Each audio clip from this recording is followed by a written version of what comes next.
5 soldiers have lost their lives in the line of duty in yet another terror attack in Kathua in Jammu. There has been a consistent surge in terror attacks through the month of June. I'm Barkha Dutt, you're with the Mojo Story. We're looking today at the new eruption of violence in Jammu and Kashmir. How do we explain the lives that are being lost? Every few days, we get terrible headlines of young lives that are lost at the front line. At first, it seemed as if there was somewhat of a lull in the violence, in militant attacks, in terror activities. But there has been a distinct spike in violence. Pakistan has clearly turned on the terror tap again. In the latest attack, you can see an army truck that was ambushed. Terrorists fired, surrounded this particular vehicle, and we have seen 5 soldiers lose their lives. We have also seen several others be injured. Why has Jammu and Kashmir erupted again? Is the aim to actually derail any chance of holding an assembly election in Jammu and Kashmir? Remember, the Kathua attack has taken place hours after terrorists were gunned down in an operation in South Kashmir. And a dramatic hideout of terrorists was exposed in Kulgam, where you could actually see what was hiding behind the bunker or underneath the bunker. How do we understand this at a time when the government has given a statement that these attacks will not go unavenged? Obviously, operational details of counter responses cannot be discussed on programs such as these. But after what happened in the aftermath of the Uri terror attack, what happened in the aftermath of Pulwama, which was, of course, Balakot, as Pakistan turns on the terror tap again, what are India's options? How do we understand this moment? And why aren't more people paying attention to it? Let's introduce our guests on the program today. Remember, this attack has taken place and there may be no connection between these two facts. While the Prime Minister is in Moscow, his hug with Vladimir Putin also making global headlines. General Neeraj Bali is with us, who's of course a military veteran as well as the author of the book, The Winning Culture. We're also joined by General Vinod Bhatia, who's of course a military veteran, also the former Director General of Military Operations. Tavleen Singh, author and journalist, who has spent a large part of her journalistic life actually reporting on and from Jammu and Kashmir, is with us. And also joining us is Yashovardhan Azad, who has, of course, he's a senior IPS officer, but he's also served as special director in the Intelligence Bureau. Thank you very much, all of you. Let me actually start with you, General Bhatia. Of course, any loss of life is terrible. Any sort of casualties, fatalities of the kind we've seen in this attack, where 5 lives have been lost. Some of the pictures are actually too gruesome, too horrible to show. We have taken a considered call not to show them. But the attack has been lethal. The vehicle has been surrounded from all sides, and it's not the first attack. Since the day of the swearing in of the Modi government, when the attack started in Riyasi, we have seen consistent attacks through June. What is going on according to you? What explains this, General Bhatia? Thank you, Barkha. I think it's a very important topic right now. Firstly, let me start by paying homage to the 5 soldiers who made the supreme sacrifice. Itself, it pains.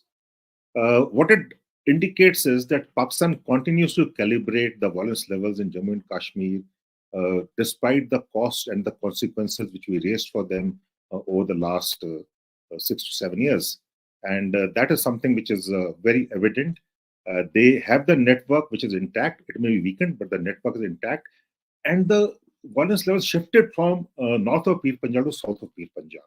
What really has happened is that we have had some thinning out which has happened in the south of Pir Panjal. The troops have moved out from there. And the counter-terrorism grid in south of Pir Panjal has been diluted a little.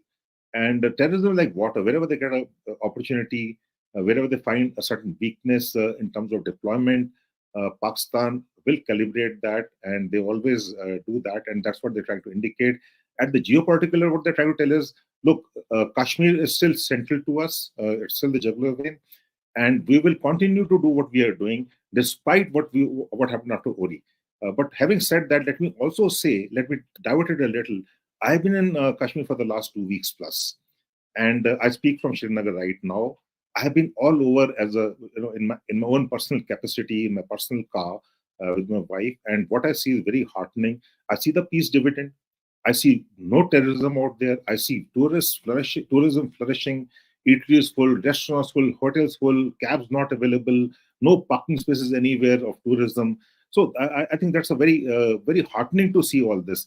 And the visibility of the footprints of the security forces are much less than I've ever seen in the last 30 odd years. I've been with it since 1990, 35 years now. And having Kashmir and south of Pir Panjal was the div commander there. So that is how it shifted. The center of gravity for the terrorism shifted from the north of Pir Panjal to the south of Pir Panjal, whether it's Riyasi, whether it is right now in Kathua, earlier to the Poonch Rajouri sector. So that is where I think we have to re-strengthen the threat. We cannot right now. The counterterrorism had to be good because the people have to start feeling the peace dividend. After Yeah. 2019, go to the violence levels. The violence levels have been, let me say, subcritical. Despite what the terrorism done, every time there's a terrorist attack, they want visibility. It doesn't matter to them where it happens, how it happens, what is the end result of it, how many terrorists get killed. It is not material. But how many soldiers and how many civilians are the victims of terrorism? That is more important. So But that is where I am betting it. the curious question is, why now? And I agree with you.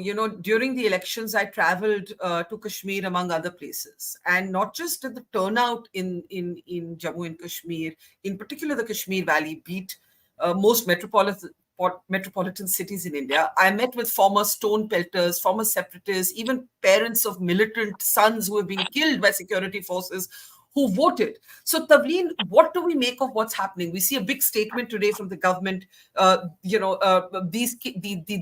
loss of life will be avenged. The sacrifice will not go in vain. What's happening? The month of June has been very peculiar. Given the relative lull, the turning on of the terror tap by Pakistan again, could it be to derail the assembly election? What's actually going on here? Tavleen Singh. Okay, I agree with General Bhatia that when you go to the valley, it seems calmer than ever before. In Srinagar, downtown Srinagar, you can go in the evenings when you could never dream of doing such a thing. But I have to say that politically, we have become complacent. We must remember this is our problem. If we are being attacked, it is because we have somehow lost the plot. Pakistan, for the past year and a half before they put Imran in jail and all that, has been in a very turbulent state. It's been, the generals in Pakistan have been more occupied with politics and with controlling their own political situation.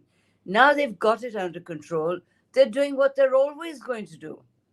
And it is for us to not have been so complacent, because no state in the whole of India can survive endlessly without a political process. And I think that they delayed it too long. I actually supported the removal of Article 370 because I felt it had become a wall. But after that, they did nothing. I mean, you just put in the jackboot, lock people up, and it doesn't work. Statehood should be restored. A proper political process must be started, and we should strengthen our political defenses as much as our security defenses. Tavleen, while I actually agree with you in principle, it's not as if tomorrow, if assembly elections were being held or the political process had been revived earlier, these terror attacks would not be happening. Pakistan would still be doing what it's always been doing now for decades. Yeah, we can't stop that. What we have to do is strengthen our defenses.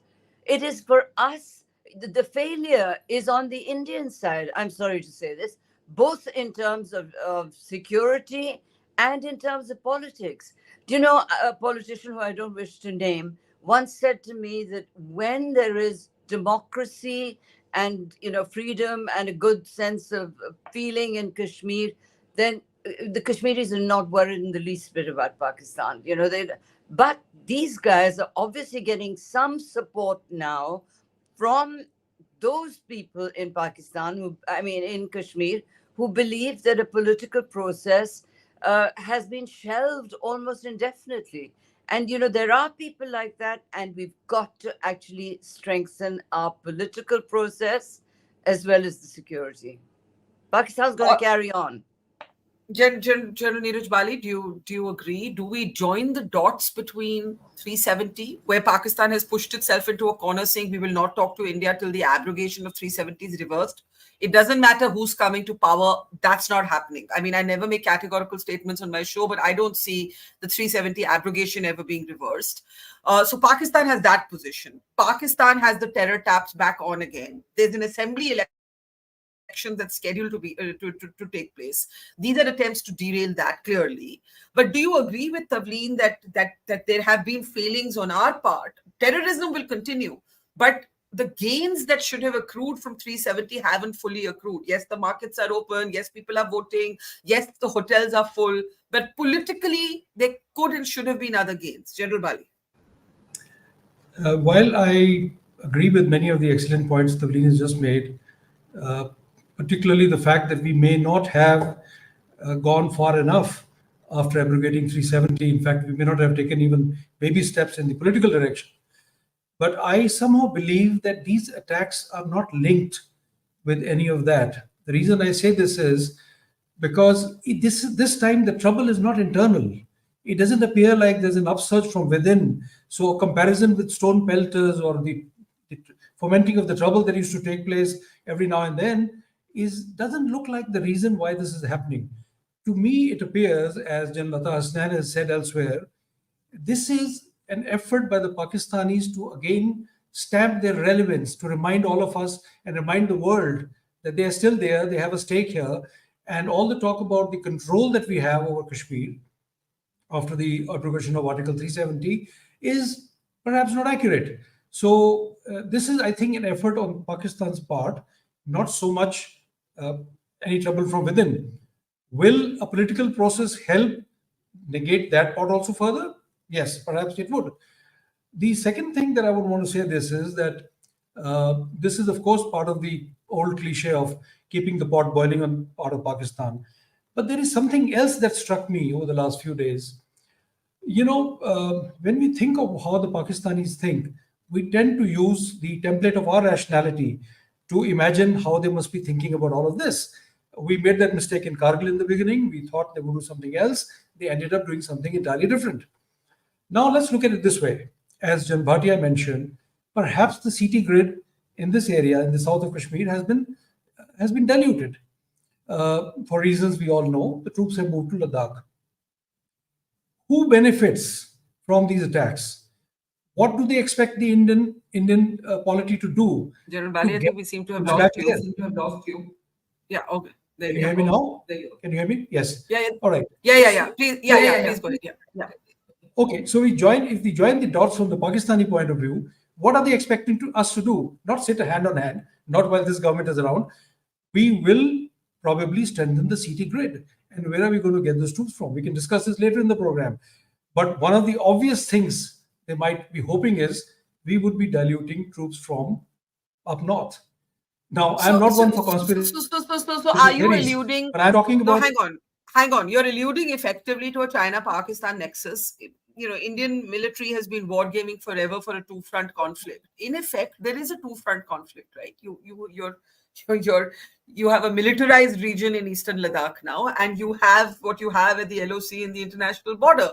Are you suggesting that there is a kind of cohesive coordination between China and Pakistan?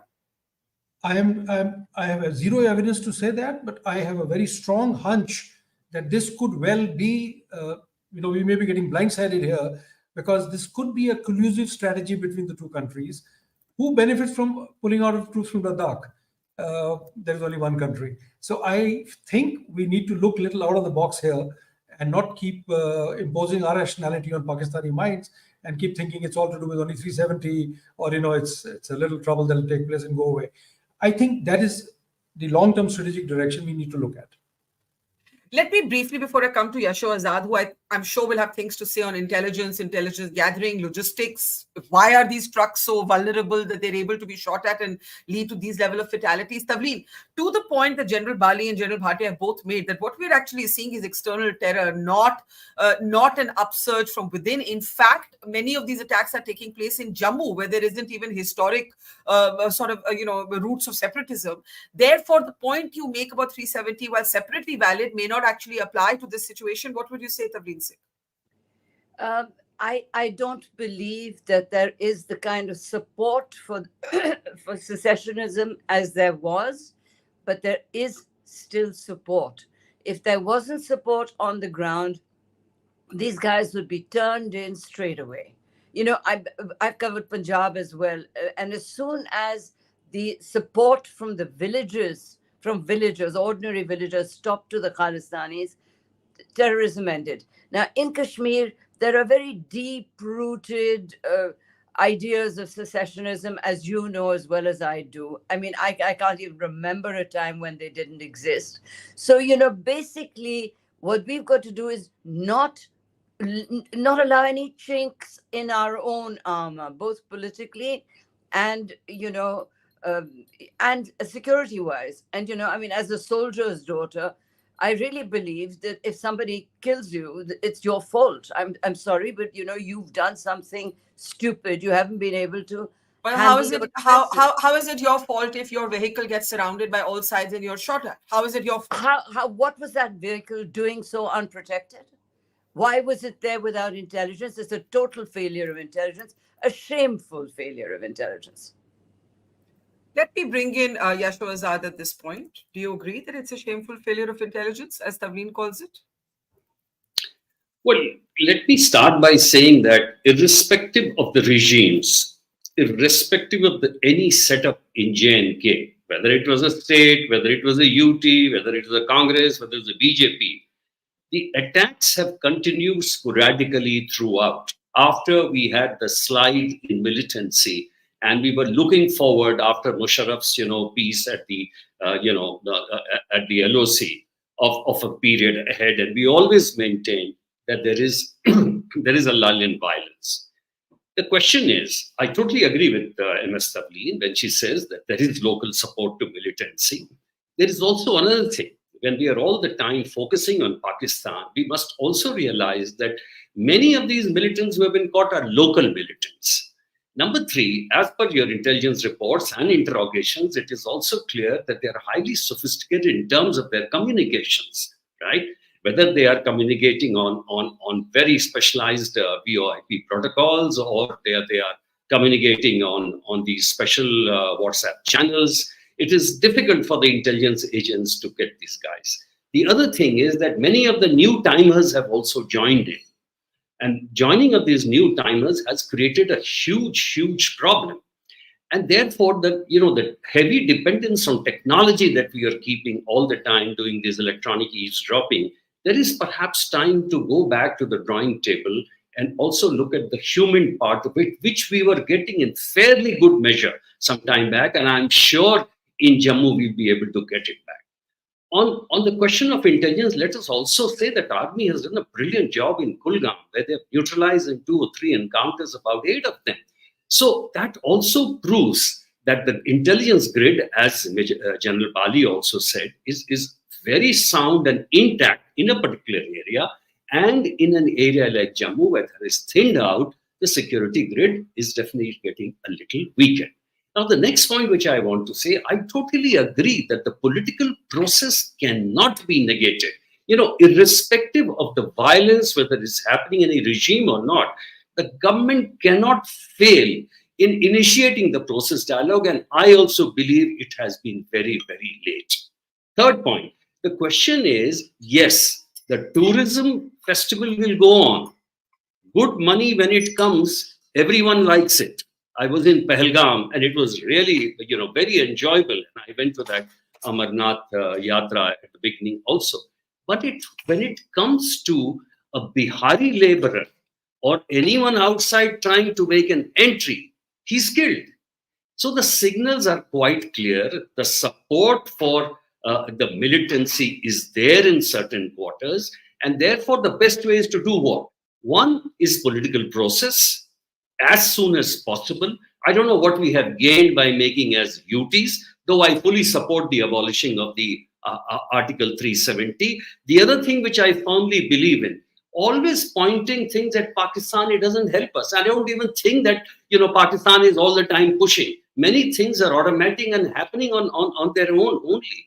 In Poonch, for example, there was a report that there was a drone. And with the help of drones, we are having these drugs and arms being supplied from various quarters. So what I say is, security grid should be stronger. The political process should be initiated, and along with that, the intelligence has to be strengthened. On Tavleen's point, before I go to Generals Bhatia and Bali, do you think that there are questions to be asked as to why a vehicle should be exposed in this manner? See, we had this debate after Pulwama about how to keep the movement of soldiers safer. Would you call this, even if it's a local intelligence failure, because as you said, the army by contrast has done a brilliant job in South Kashmir, 6 terrorists eliminated there, bunkers that actually reveal, we have that footage, bunkers revealing what's actually hidden inside these hideouts. Do you believe, Mr. Azad, very briefly, before I go to General Bhatia, that there has been a local intelligence failure here? No, many a time, you see, army is doing a difficult job.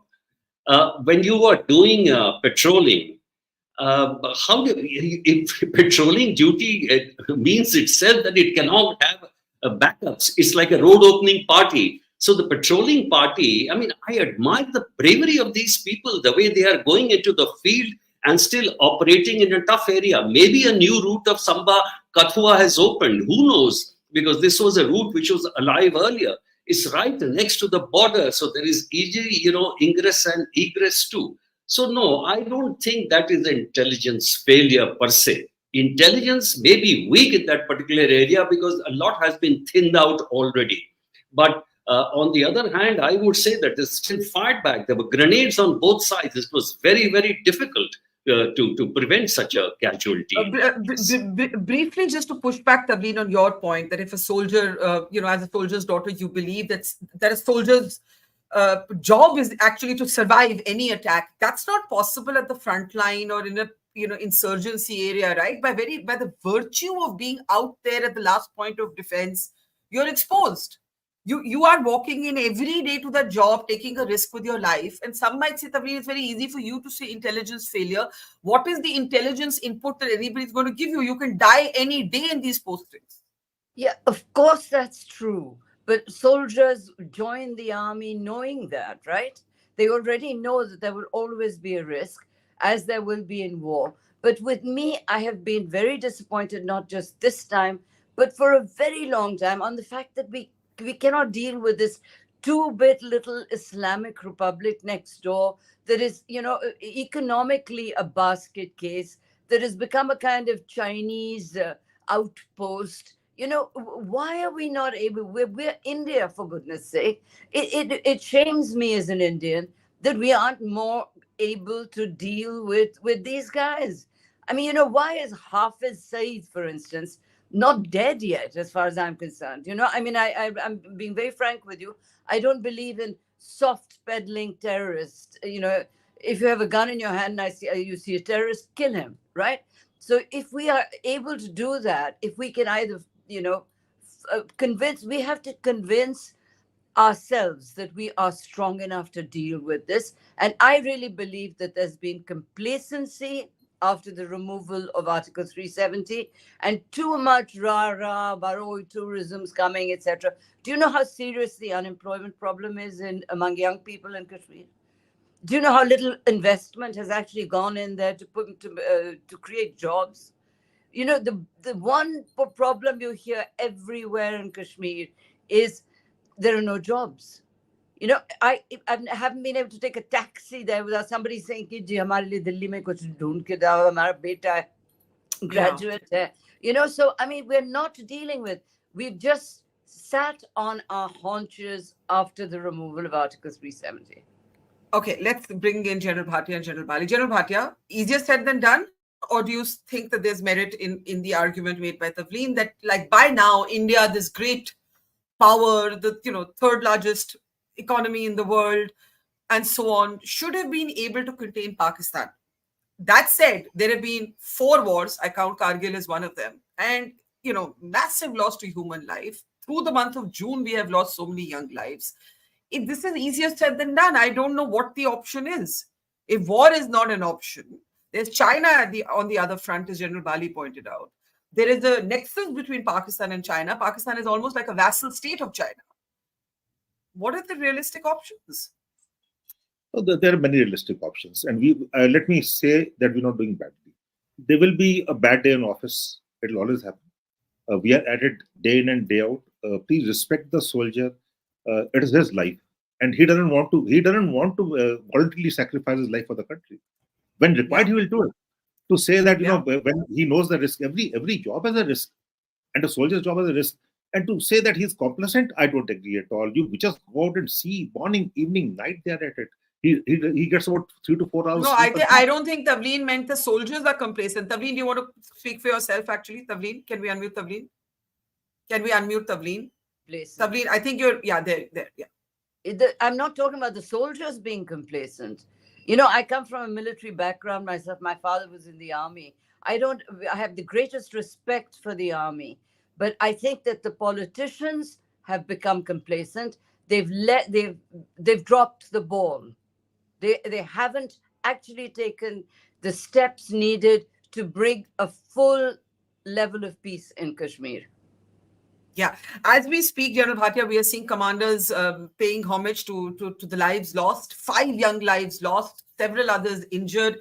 These are very, very moving pictures. We just saw the gallantry awards being given, and I think it broke everybody's heart to see several of the young women, young wives, families left to pick up the pieces of these broken lives. So I completely agree with you that no soldier wants to trivialize what's happening. No young person in their 20s, because that's their age, in their 20s actually wants to go and sacrifice their life for nothing. But my question is, what should be the response? We have drawn some new red lines. We have drawn a Balakot red line. The abrogation of 370 is also a kind of red line, that enough of the old discourse, we're going to do things differently. But now we are faced with these challenges. Is something structurally changing, or is this a bad phase? I think that's the question. Because you see, Pakistan has also been mysteriously and relatively, quiet, relatively quiet. Maybe it was too consumed by its own existential problems. We don't know. But there's also China, and we can't forget China. Yes, there are 2 things to it. One is the China-Pakistan, I won't call it nexus, I won't call it collusive threat, it's a collaborative threat. There are differences between collusivity and collaborative. Yeah. I think it's a collaborative, and I've got to live with it, and we can live with it. We are doing reasonably well on both the counts, reasonably well, right? And we can talk of statistics. In 2000, we would lose about 2,000 plus in the year 2000, 2001, 2003. We lost about 2,000 plus soldiers in Jammu and Kashmir. Right? Today, we are down to, this year, down to, I think, a single figure 9. We should not even lose one. But there are 2 things to it. One is the military, one is the political thing. The military can bring the violence levels down to give us stage to the politicians to step in and ensure peace. What we need in Kashmir today is education, which is happening now. The schools are open, the strikes are down, and we got 46 AGPS, the Army Goodwill Public Schools. The second thing we need, as has been said, is we need employment for the people, right? Economic development, and we need empathy for the people also. So if we don't do that at the political level, I think all the sacrifices will be lost. And that is where I think the politicians have to step in, and the state assembly elections have to go on. We'll have to look at we'll have to live with Pakistan. Pakistan will continue to calibrate the violence levels, definitely. Even though Pakistan today is militarily weak, it is economically weak, it is administratively weak, it's politically weak, and diplomatically weak, right? And that makes it more, it is more important now that we don't give Pakistan a chance, because how does Pakistan military become strong? By an anti-India attack. But Pakistan's policy, India policy, driven is the Pakistani army. And the Pakistani army, nothing better to have an India-Pakistan sort of a thing going on into the public, because that's the relevance of the Pakistani army. So I do feel that's very important for us to be to give the political space for the assembly elections, and let the people decide for themselves what do they want. I think you covered the elections very, very well. And the elections have given us thrown up a result. Whatever is the results, the people's mandate. So state elections should be held, and it is the political space which needs to be occupied. Now the military has done its job to a great extent. And we will, honestly, if we think that there will be zero violence, it's not going to happen. Pakistan still I agree with yeah, I agree with that, General Bali, because I don't think any of us who've been associated with Jammu and Kashmir now, for so many years can remember a phase when there wasn't violence. But equally, let's acknowledge that this is less violence than we have ever seen, at least in the last 30 years. Even with the horrible loss of lives in the month of June, even with that, and every life counts. Every life counts. When you look at the images of the young soldiers who have lost their lives yesterday, it breaks your heart.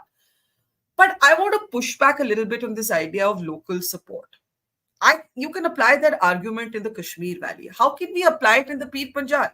The politics are totally different, right? Yes, at the barrel of a gun, there might be villagers who are giving shelter to terrorists, but there are also village defense committees made up of civilians that have for years fought these same terrorists. So something else is going on here. Why is Jammu now the epicenter, mostly, of the new terror attacks? So, as you're aware, I commanded an anti-terrorist battalion, a Russian Rifles battalion, back in late 90s when things were really hot, and later on served with General Patakka when you would visit the valley many, many times. There are two elements of local support in the valley. One is support which comes out somewhat voluntarily, what Tavleen referred to. There is always a ripple of support just below the surface, which has been there for a long time, and nobody should deny that. There is some support which happens because of khawf, the khawf that is created by the militants, and there's again no denying that. I mean, if I was approached by a militant and asked for food, I'd probably do the same thing. Mm-hmm. But the elements we need to really focus on, both in the valley as well as now in south of Pir Panjal, where it is really happening, is the support which is done by people who are called OGWs, or overground workers. There is no terrorist tanzim which can survive on its own, navigate its way through a different place, a different country, without local support of that nature.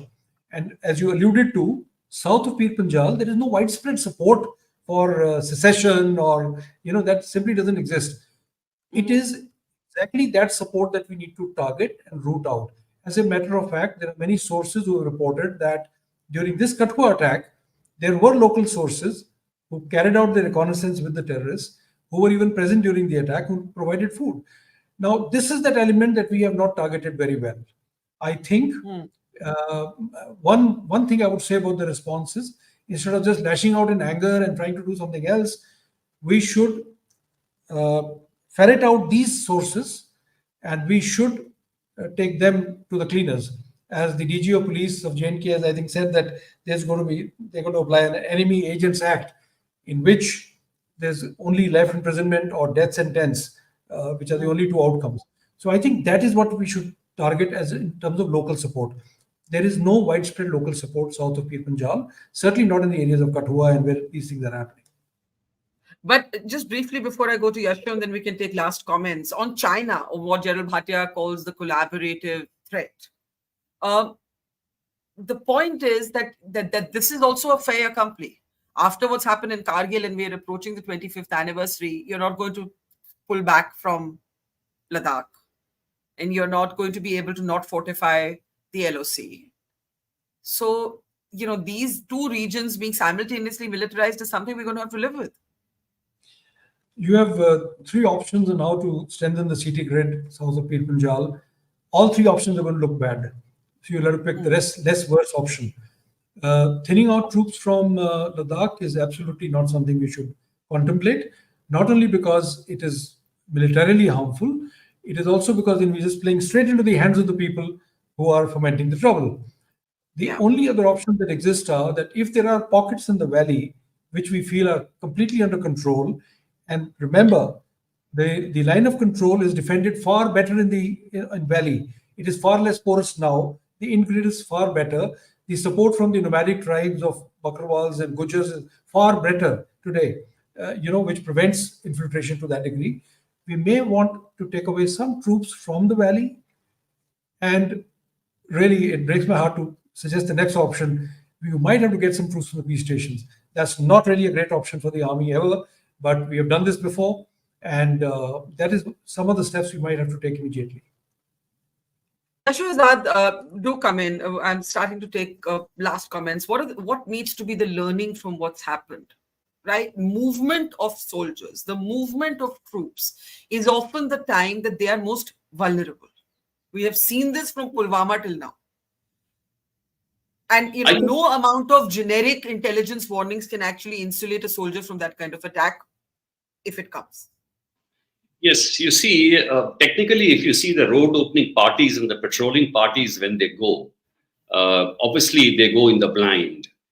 They have a general intelligence, but specific intelligence is only when there is a large amount of troop movement. And that's exactly where the army knows how to do its operations. I mean, I would say it's a great act of bravery for the road opening parties and the patrolling parties. And why they are necessary is because, there's a thing called domination of the area.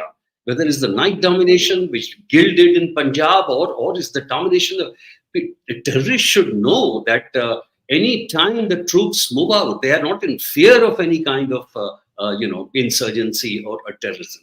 That is number one. Number two, in Jammu particular area, there are obviously cells which have been activated, and these are cells of lying dead for a very long time. In the first decade of 21st century, when you saw all over India various kind of terrorist depredations, where were they coming from? They were coming from these very, very small cells. There was no support for terrorism in the entire country. That's exactly what is happening in Jammu. So what is needed today is a better intelligence network.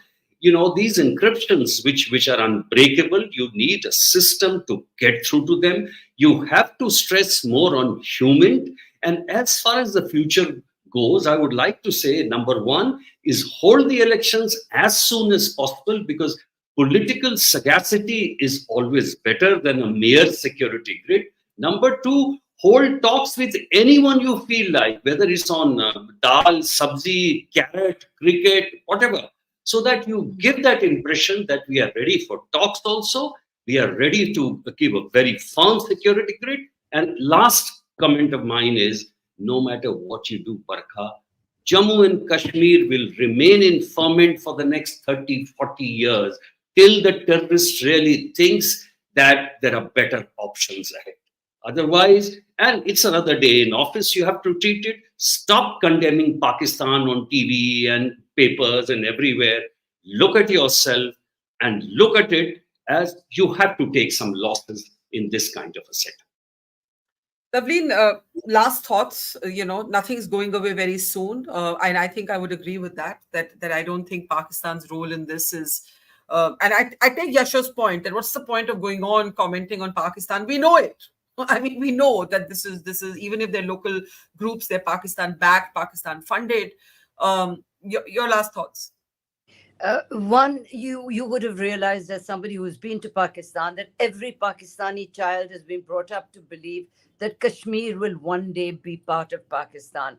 That's not going to change, no matter what we do. That's what I'm saying. Just forget all that and let's strengthen, for a start, the political framework, the political infrastructure in Kashmir.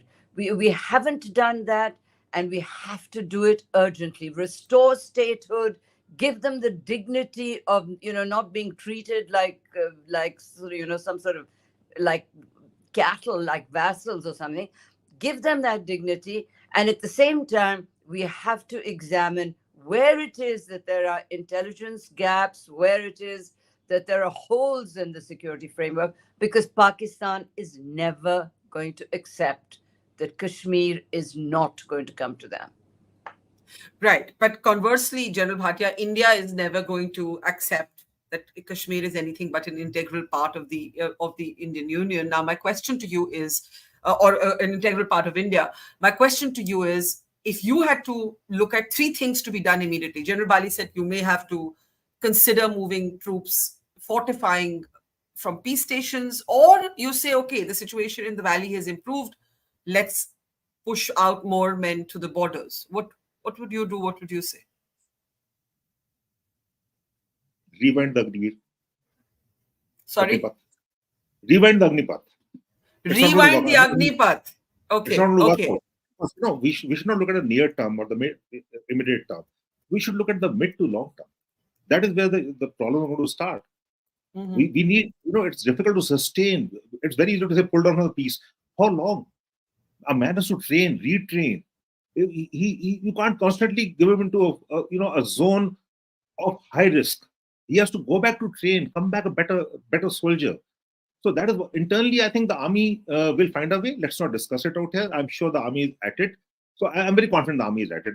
They're much better, more professionals than any one of us out here. But we got to look at two things: the internal and the external.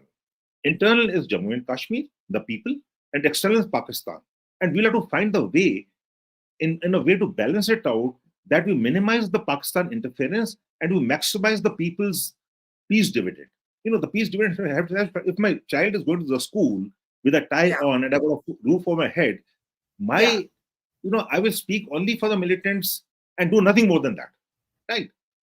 Because, you know, can I ask you though, because you brought in a much talked about element into the conversation, and I want others to respond to it. You have said rewind Agniveers, it won't work. There is a lot of debate happening right now, and in fact, the mother of Captain Anshuman, we saw the mother and wife of Captain Anshuman receive the Kirti Chakra. She just gave a statement saying that she doesn't believe that there should be two kinds of soldiers within the same army unit. Can you elaborate on why you think Agnipath is the program, Agniveer is the soldier, is hurting the internal security capacity, the combat effectiveness, General Bhatia? And I like reactions to it as well. General Bhatia? There are two things. One is the shortage of manpower, because you can talk technology, right? But technology is so good. We've seen Israel, what happens out. It is, in the end, it is a soldier that matters. Technology is only an aid. It is not a substitute. It's not a force substitute. It's only an aid. No, so that is something which I was seeing. Now, firstly, for 3 years we had no recruitment. So there are shortages of manpower, especially in the contact units. Secondly, then you get Agniveers and you have transformation, and you got China's looking at the other side. So we are trying to do too many things at the same time without realizing the consequence of the whole thing. And that is where today a man who could do about 12-hour duty to 13-hour duty, get some respite, today he's doing 15 to 16 hours. It's not sustainable. Like General Bali is very right. He says, where do you get it from? Get it from the peace station. Easier said than done. How do you get from the peace station? You already got deployment along the LAC, which was not there earlier. So my point is very simple. My point is, do not try to change things which are already, which is our strength. Our strength is a soldier. Indian soldier costs the minimum, delivers the maximum. We have to understand that. And any HR policy undergraduate who's doing MBA will tell you that any policy has to contribute to organizational effectiveness and a congruence between the aspirations of the workforce. Today, it is neither being, the organization being degraded and the Agniveer is not happy.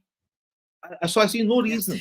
But tomorrow, these chefs are not going to, they will not do the full. Today in Kashmir itself, they will, why should they risk it for 4 years? Tell me.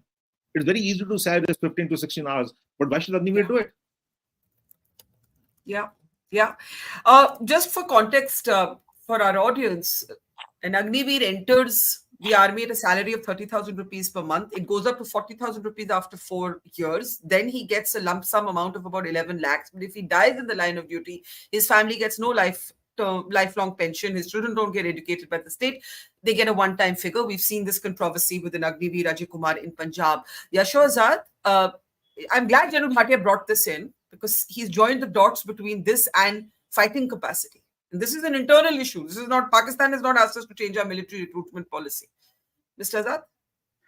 Well, while my heart says definitely that this Agniveer concept is not good, but my mind says that there is no other option.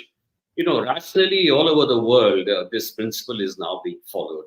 And we just don't have the budget to support this huge, army salaries.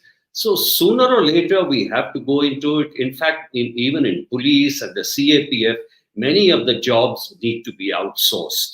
So it's a bad case, but I don't see any other option available. Yes, but you can't place different values on, I think, Tavleen, on two men dying in the line of duty in the same place, one being treated differently because he's an Agniveer and the other being treated differently because he's a regular soldier.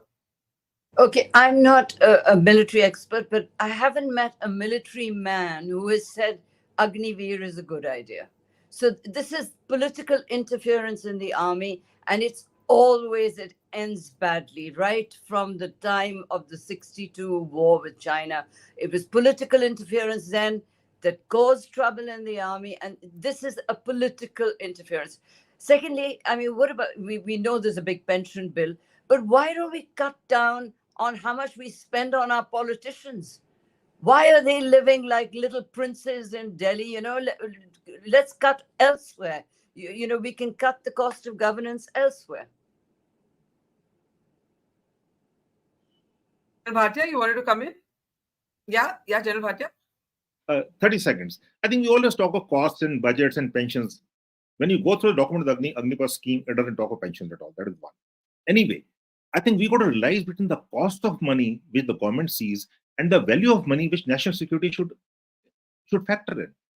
There are different cost of money and value of money.